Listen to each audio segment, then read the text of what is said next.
नमस्कार, TV 27 news के इस खास कार्यक्रम मुद्दे की बात में आपका स्वागत है। मैं हूं आपके साथ आलोक द्विवेदी।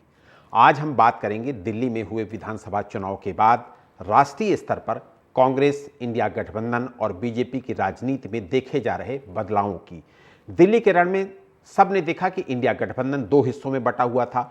अब करीब 8 महीने बाद बिहार में चुनाव है। चर्चा है कि कांग्रेस बिहार में सभी सीटों पर चुनाव लड़ने की तैयारी में है। राजस्थान कांग्रेस के वरिष्ठ नेता अशोक गहलोत ने भी इशारा कर दिया है कि कांग्रेस को आगे भी इसी रास्ते पर चलना चाहिए। वहीं इंडिया गठबंधन के कई दल दबी आवाज में कांग्रेस मुक्त इंडिया गठबंधन की मांग करने लगे हैं। पश्चिमी बंगाल में टीएमसी की नेता ममता बनर्जी महाराष्ट्र चुनाव के बाद से ही कांग्रेस को लेकर नाराज चल रही हैं।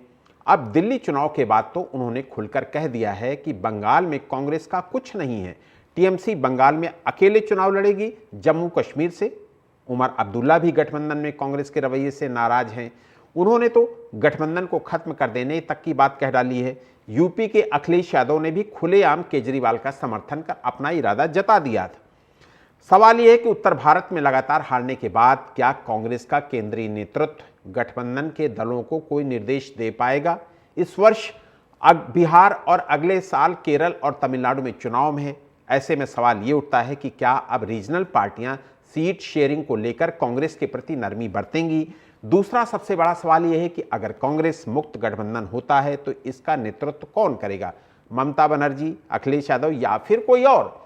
इधर दिल्ली फतह के बाद बीजेपी पश्चिमी बंगाल को लेकर काफी उत्साहित दिख रही है। चुनाव परिणामों के दिन ही केंद्रीय मंत्री धर्मेंद्र प्रधान ने कह दिया था कि बंगाल में अगले साल विधानसभा चुनाव होना है और बीजेपी वहां सरकार बनाएगी।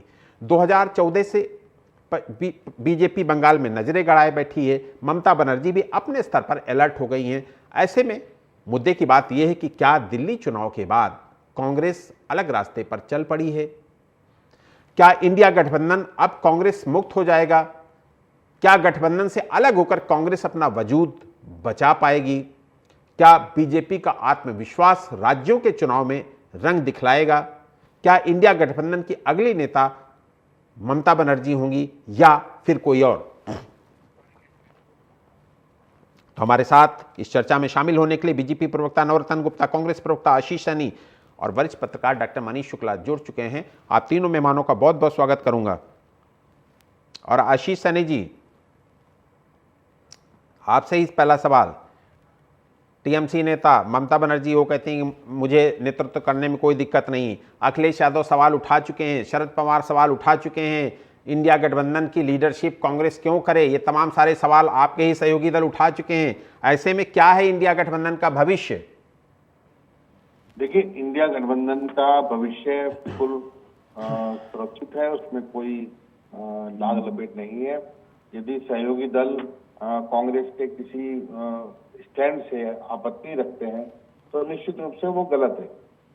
दिल्ली के अंदर सबसे पहले गठबंधन से अलग होकर चुनाव लड़ने की घोषणा अरविंद केजरीवाल ने की, और वो उस समय की जब हमने उनके पक्ष में रैली भी की, साथ में इंडिया गठबंधन के सभी दल उसमें शामिल हुए और पूरी ताकत के साथ हमने सरकार के अन्याय के खिलाफ बात की। जब हम सरकार के और भारतीय जनता पार्टी की नीतियों के विरोध में बात करते हैं तो उस वक्त गठबंधन दल को अपने उन सहयोगियों के साथ बिल्कुल ताकत से खड़ा हो जाना चाहिए जिनके साथ मिलकर हम इस लड़ाई को लड़ रहे हैं। गठबंधन दल के साथ समस्या कुछ जगहों पर आती है, कुछ जगहों पर नहीं आती, लेकिन सबसे बड़ी समस्या ये है कि मतों का बंटवारा होता है, जिस कारण प्रत्याशियों को चुनाव जीतने में कठिनाई का कमी ना हो, इसलिए गठबंधन बनाए जाते हैं। लेकिन बार बार सहयोगी दल जिस तरीके का रवैया दिखा रहे हैं, आप देखिए, जब अरविंद केजरीवाल जी ने इंडिया गठबंधन के साथ चुनाव लड़ने से इनकार कर दिया तो उसके बाद अखिलेश यादव जी भी गए और एक दो सहयोगी दल और गए। उन्होंने कभी भी ये नहीं कहा कि हम दूसरी गठबंधन में अपने अपने राज्य में शामिल हैं और इसलिए हमें दूसरे गठबंधन दल जो अलग लड़ रहा है कांग्रेस से अलग लड़ने की जरूरत नहीं होनी चाहिए थी। यदि आप हर वक्त एक लालच की भावना से रहेंगे तो आप एक प्रमुख विपक्ष खड़ा नहीं कर पाएंगे। दूसरा, एक सबसे महत्वपूर्ण बात जो आपके वक्तव्य में भी थी, ये सभी दल जो है अपने अपने राज्य में है, अपने राज्य से बाहर निष्प्रभावी है। गठबंधन करने के लिए एक राष्ट्रव्यापी दल की आवश्यकता है, जो केवल कांग्रेस है जो आज विपक्ष में पूरी ताकत के साथ खड़ी है।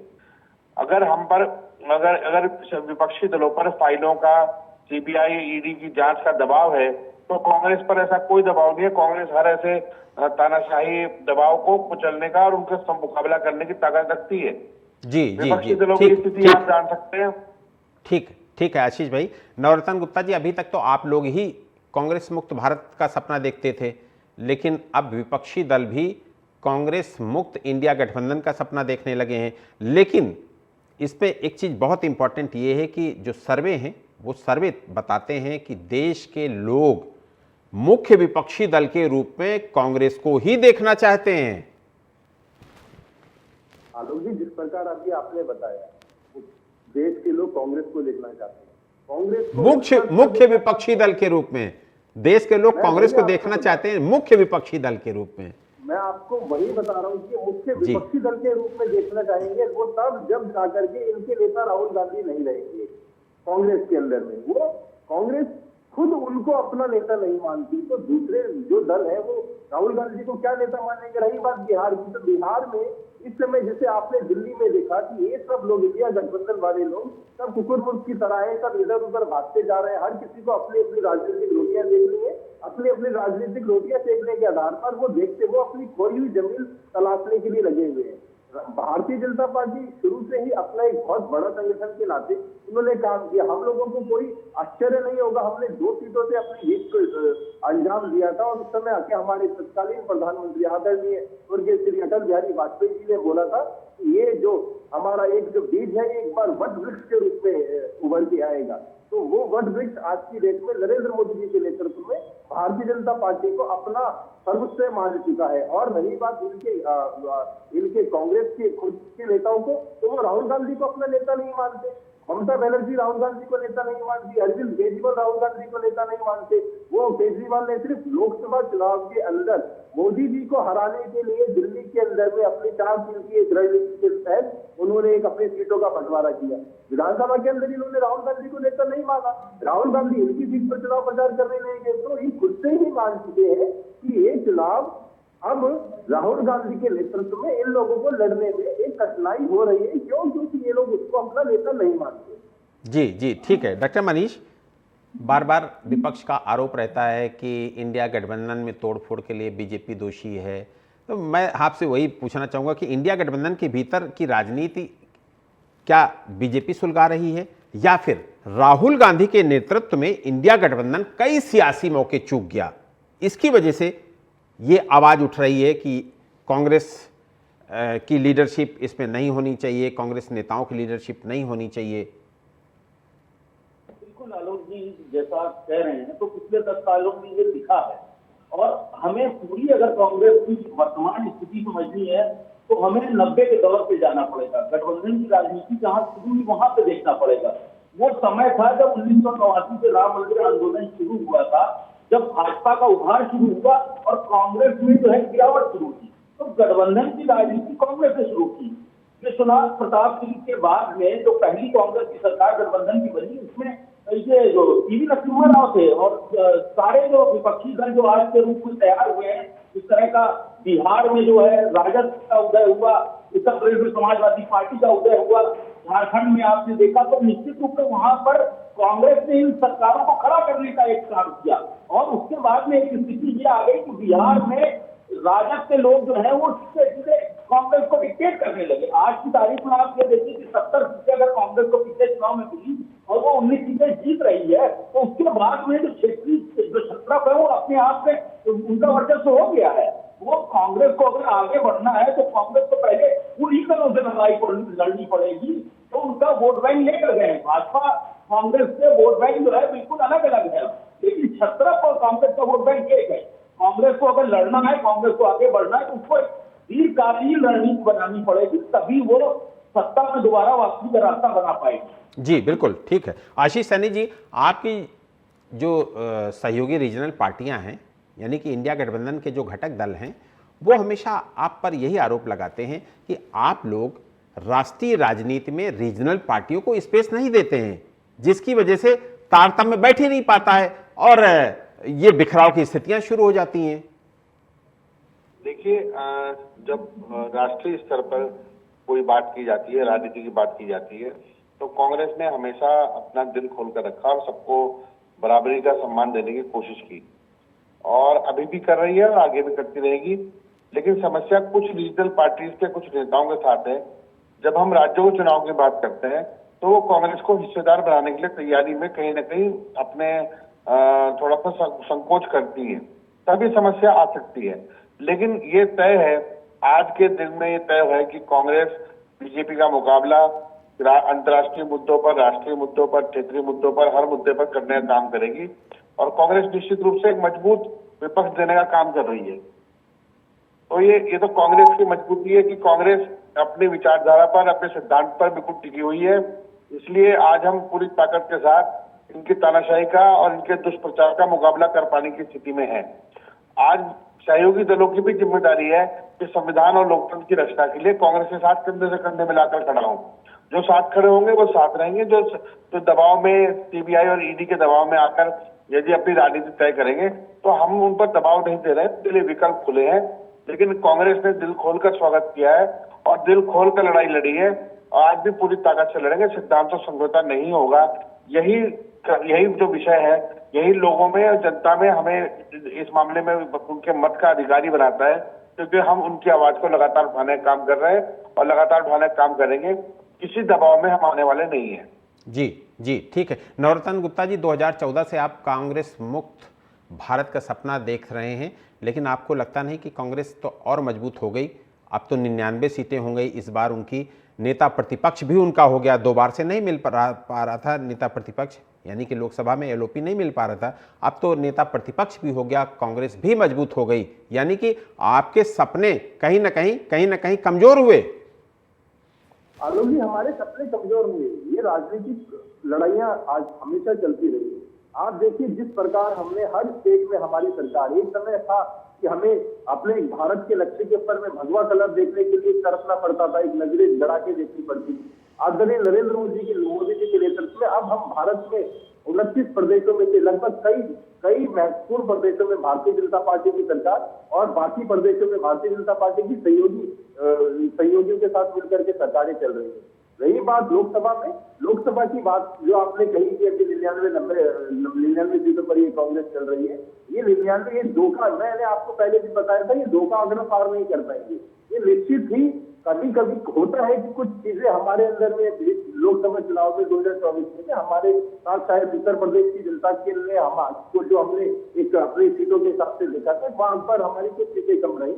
निश्चित अब हमारा चुनाव आएगा, हम पूरी तरीके से कांग्रेस मुक्त भारत को बनाने के लिए, पूरी तरीके से कांग्रेस से हर किसी को साफ करने के लिए, जड़ से कांग्रेस साफ करने के लिए अपना जो एक हमारा जो चुनाव कैंपेन है वो कैंपेन चलेगा और बड़े व्यापक रूप से चुनाव कैंपेन चलाया जाएगा। रीजन ये है कि आप देखिए आलोक जी, जिस प्रकार राहुल गांधी जो आलू से सोना निकालने की बात करते हैं, जिस प्रकार वो कहते हैं जलेबी की फैक्ट्री लगाने की बात करते हैं, वो खुद अभी एक भ्रमित, जिसको बोलते हैं भ्रमित नेता है, उनकी लोग वो एक सीरियस नेता नहीं है, जो पब्लिक उनको एक सीरियस नेता के रूप में नहीं मानती कि हाँ एक उनके अंदर में वो एक सीरियसनेस है जो उनके माता जी और जो उनके पिताजी है, उनकी दादी दादा के अंदर में लोगों ने देखी थी।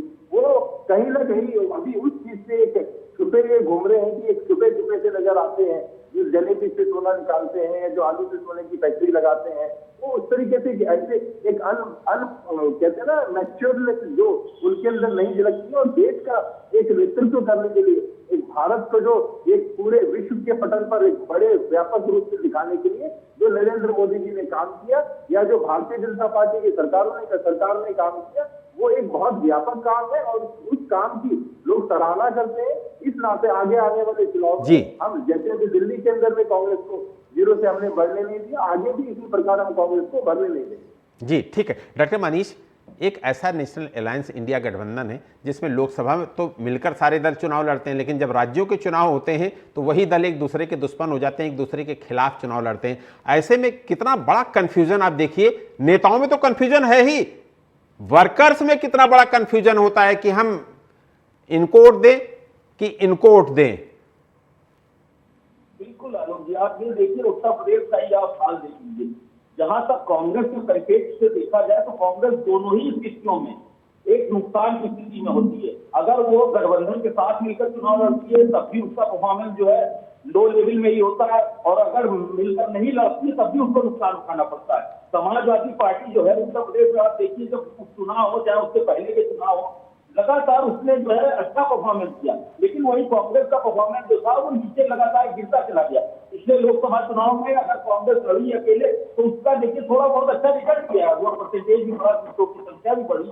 तो कांग्रेस को इसी तरह लड़ना पड़ेगा। बिहार में आप देख लीजिए, तेजस्वी यादव के साथ वो मिलकर भी लड़ते तब भी उनकी सीटें उन्होंने चाहती हैं, और यही हाल झारखंड में भी रहा। वहां भी हेमंत सोरेन जो है, हेमंत सोरेन ही आगे रहे हैं। आप जम्मू कश्मीर का उदाहरण दे रहे हैं, तृणमूल कांग्रेस जो है उसने स्पष्ट रूप से कह दिया है कि वो अकेले विधानसभा का चुनाव लड़ेगी, और इंडिया ब्लॉक में अब ममता बनर्जी को शीर्ष नेता मान लेना चाहिए। अखिलेश यादव जी ने उससे कहा था। तो कांग्रेस कहीं भी अपने आप को जो है एज ए लीडरशिप आगे नहीं रख पा रही, ये चिंता की बात है। उसमें चाहे आप जो है सहयोगी दलों को जिस तरह के ले रहे हैं कंफ्यूजन की स्थिति में कि लोकसभा चुनाव में साथ करना है, विधानसभा में अलग अलग लड़ना है, तो ये रणनीति जनता के आगे नहीं करती है। जनता देखती है कि आप किस तरह से जो है जो विरोधी पार्टी उसको फेस कर रहे हैं।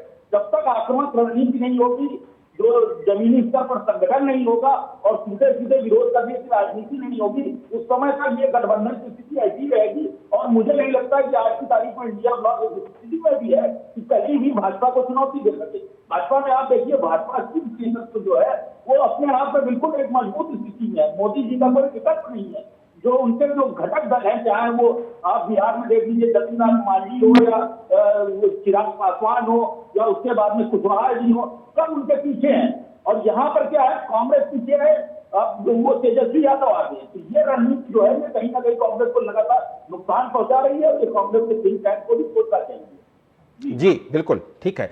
आशीष सैनी जी, कांग्रेस के नेतृत्व में ही इस इंडिया गठबंधन का गठन हुआ था, लेकिन आप देखिए कि क्या विडंबना है कि जिस की लीडरशिप में ये इंडिया गठबंधन बना, उसकी लीडरशिप एक तो एक्सेप्ट नहीं हो रही, दूसरा ये कि उसकी लीडरशिप के खिलाफ लगातार हर राज्य में बगावत होती जा रही। दिल्ली का चुनाव होता है तो वहां बगावत, पश्चिम बंगाल में होता है तो वहां बगावत, और हर राज्य में इस तरीके से बगावत उठ रही है। देखिए नवरत्न जी, आपके पास आऊंगा, आशीष जी से जवाब ले लूं फिर आपके पास आऊंगा। आलोक जी, मैं आशीष जी की बात में एक बात इसलिए बता रहा, मैं आपको कहना चाह रहा था, बगावत इसलिए हो रही है कि लोगों ने इनके नेता को अपना नेता स्वीकार नहीं किया। इनके राहुल गांधी को एक नेता स्वीकार वो आशीष जी बता पाएंगे। ठीक है आशीष, ठीक है आपके पास आऊंगा नवरत्न जी। आशीष जी से पहले बात कर लूं फिर उसके बाद आपके पास आता हूँ जी। शुक्ला जी के वक्तव्य से पहले नवरत्न जी का जब मैं बयान सुन रहा था, उन्होंने एक चीज कही कि आलू से सोना बनाने की बात पर राहुल गांधी जी पर तंज कसने का काम किया। लेकिन ये वही बेशर्मी है कि यही बयान नरेंद्र मोदी जी का है, और राहुल जी ने एक रैली में उदाहरण के रूप में जब बताया तो ये उसी 10 सेकंड की क्लिप को लगातार चला रहे हैं।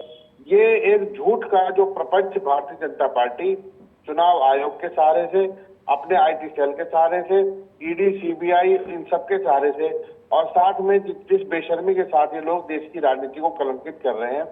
इन्होंने भ्रष्टाचार के खिलाफ बात की, सारे भ्रष्टाचारी भाजपा में। इन्होंने कांग्रेस मुक्त नारे की बात की, सारे कांग्रेस के नेता भारतीय जनता पार्टी में। अब सहयोगी दलों के नेता भारतीय जनता पार्टी में। तो अब तो इन दलों को सोचना पड़ेगा कि आप लड़ाई एग्जैक्टली चुनाव की लड़ रहे हैं या फिर आप संविधान और देश की रक्षा के लिए लड़ रहे हैं। कॉन्स्टिट्यूशन का बचने से जरूरी है कि दक्षिणपंथी राजनीति में देश में अर्थव्यवस्था को डुबोने का काम किया, कमजोर करने का काम किया। तो आप अर्थव्यवस्था की मजबूती के लिए लड़ रहे हैं या अपनी पार्टी की सीट बचाने के लिए लड़ रहे हैं? आज इन सब जो सहयोगी दल जिनको आप इंडिया गठबंधन का बोल रहे हैं, इन सब पर दाएं बाएं कहीं ना कहीं दबाव है, तो इनको कांग्रेस से अलग रखने की कोशिश है, और कुछ जगहों पर यह रणनीति के रूप में भी है। लेकिन कांग्रेस पार्टी जिसने देश को आजादी दिलाने का भी काम किया और लंबे समय तक देश पर चलाने का काम किया, आज अपनी जिम्मेदारी अपने कंधों पर लेकर खड़ी है। आपको सहयोग देना है, जिसको दल को वो सहयोग दे, नहीं दे सकता मजबूर है तो हम उन्हें कुछ नहीं कहने जा रहे। लेकिन जिस सरकार के विफलता के खिलाफ एक मजबूत विकल्प इस देश को देने का काम जैसे कांग्रेस पार्टी करती है। बहुत से जगहों पर ऐसी स्थिति है विधानसभाओं में और लोकसभाओं में जहां गठबंधन दल को हमें देना पड़ता है कैंडिडेट। वहां लोग कहते हैं कि कांग्रेस की विचारधारा का आदमी तो वहां पर खड़ा रहेगा। क्या कांग्रेस की विचारधारा हम जबरदस्ती खत्म करते हैं उन दलों के लिए जो ईडी और सीबीआई की फाइलों से डरते हैं? जो अगर मोदी सरकार से लड़ने से डर रहे हैं तो डरिए आप, ये डर आपका है। कांग्रेस को सत्ता से ज्यादा भूख इस देश के नागरिकों के आवाम की रक्षा की है, और वो हम उनके अधिकारों की रक्षा के लिए अपने दल को अगर हमें अकेला लड़ना होगा तो लड़ने का काम करेंगे, और जिसको हमारा सहयोग देना होगा हम खुले दिल से उसका स्वागत भी करेंगे। जी बिल्कुल, ठीक है, इंडिया गठबंधन, ठीक इंडिया ठीक है, गठबंधन ठीक है देश आशीष जी, में ठीक है, ठीक है आशीष जी, आपके पास होगा। नवरत्न जी, जब जब विपक्षी गठबंधन में फूट पड़ती, जब जब विपक्षी गठबंधन में इस तरीके की परिस्थितियां पैदा होती हैं तो हमेशा यही एलिगेशन होता है कि बीजेपी ने करा दिया। आलोक जी, मैंने भी आपको बताया ना, जिस प्रकार अभी मेरे कांग्रेस के साथी बता रहे थे कि ईडी और सीबीआई, ईडी सीबीआई को ये पहले ये खुद ही इनके नेता बोलते थे कि उनको अपने पिंजरे की वो चिड़िया बना रखा है। इन्होंने जिस प्रकार नहीं, आप बताइए ना पहले, आप अजीत पवार के उदाहरण से बात कीजिए मुझसे। ये खामखा की बकवास करने का समय नहीं है। आप ये बताइए कि अजीत पवार को लेने का कारण क्या है? क्या अजीत पवार पर आपने आरोप लगाए या नहीं लगाए, और सारे मुकदमे वापस लिए या नहीं लिए सीबीआई ने? ये झूठा आरोप नहीं है, सच्चा आरोप है। आप मुकुल रॉय की बात कीजिए, आप हेमंता विश्व शर्मा की बात कीजिए, सारे जिन नेताओं पर आपने आरोप लगाए भ्रष्टाचार के, उन सबको बीजेपी में शामिल करने का काम किया। कौन सी मजबूरी थी आपकी? कौन सी मजबूरी थी लेना पड़ा भ्रष्टाचारियों को अपनी पार्टी में? कौन सी मजबूरी थी जो आज भी भारतीय जनता पार्टी अपने विचारधारा पर नेता पैदा नहीं कर पा रही? ये हमेशा झूठ और भ्रमित करके आज तक पिछले 100 सालों की जो आप अजीत पवार पर आइए ना, वो तो आज आपकी डिप्टी की है ना, बताइए ना अजीत पवार पर क्यों भ्रष्टाचारी आया नहीं है? झूठ का सहारा लेना पड़ रहा है कि सोने झूठ का सहारा आपको लेना पड़ रहा है। आपने कांग्रेस मुक्त भारत की बात की और कांग्रेस ठीक है, ठीक है, ठीक बात हो रही है, तो ये इनकी मूर्खता दर्शाती है। ठीक है, ठीक है, मनीष जी से एक सवाल ले लेता हूं। मनीष जी, पहले भी देश की राजनीति में बहुत इस तरीके के गठबंधन बने, आप तो बहुत अच्छे जानकार हैं इन सब चीज़ों के। इंडिया गठबंधन बना है क्या? जैसे पहले के गठबंधनों का हश्र हुआ, क्या वही हश्र अब इंडिया गठबंधन का होने जा रहा है? इंडिया गठबंधन जब बना था तो स्पष्ट रूप से उसके संयोजक जो है नीतीश कुमार जी को बनाया जा रहा था, लेकिन अचानक क्या हुआ कि राहुल जी ने नीतीश कुमार जी के नाम को खारिज कर दिया। उसके बाद से आज तक जो है संयोजक की स्थिति पर बहुत स्पष्ट नहीं है। तो जब तक आप संगठन और नेतृत्व दोनों जगह पर अगर टूट रहे हैं तो उनको आपको मजबूत करना पड़ेगा। आप अपनी पहली तैयारी देखिए और फिर जो घटक है उनको छोड़ने का काम करिए। लीडरशिप को होते हैं तो लीडरशिप तैयार करिए। आप मोदी जी को देखिए, 2014 से लेकर अब तक भाजपा ने कितने नेता तैयार कर दिए। उन्होंने चौंकाने वाले डिसीजन लिए। जो नया नेतृत्व, चाहे मोहन यादव जी हो, चाहे भजनलाल शर्मा हो या उत्तर प्रदेश योगी जी हो, योगी जी का भी नाम चौंकाने वाला था क्योंकि उस समय मनोज सिन्हा का नाम चल रहा था। और योगी जी आज तो है, देखिए आप जितना बड़ा जो कुंभ का आयोजन हुआ है उसके बाद में एक अलग ही इमेज तैयार हो रही है। ठीक है, ठीक है, ठीक है, ठीक। वक्त हमें इतने की इजाजत देता है। ठीक है डॉक्टर मनीष, आपका बहुत बहुत शुक्रिया करूंगा। नवरत्न जी, आपका भी बहुत बहुत शुक्रिया करूंगा। और आशीष जी, आपका भी बहुत बहुत शुक्रिया करूंगा। दिल्ली विधानसभा में हार की हैट्रिक मारने के बाद उत्तर भारत में कांग्रेस के पास केवल हिमाचल प्रदेश ही बचा है। कहा जा सकता है कि अब कांग्रेस दक्षिण के राज्यों तक ही सिमट गई है। ऐसे में कांग्रेस के भविष्य की जिम्मेदारी कर्नाटक के सीएम सिद्धारमैया और तेलंगाना के सीएम रेवंत रेड्डी पर टिकी हुई है। रही बात इंडिया गठबंधन की, तो ये कांग्रेस मुक्त गठबंधन बनता है या नहीं, आने वाला वक्त ही बताएगा। मुद्दे की बात में आज इतना ही। देश और दुनिया की तमाम बड़ी खबरों के लिए आप देखते रहिए TV 27 न्यूज़। नमस्कार।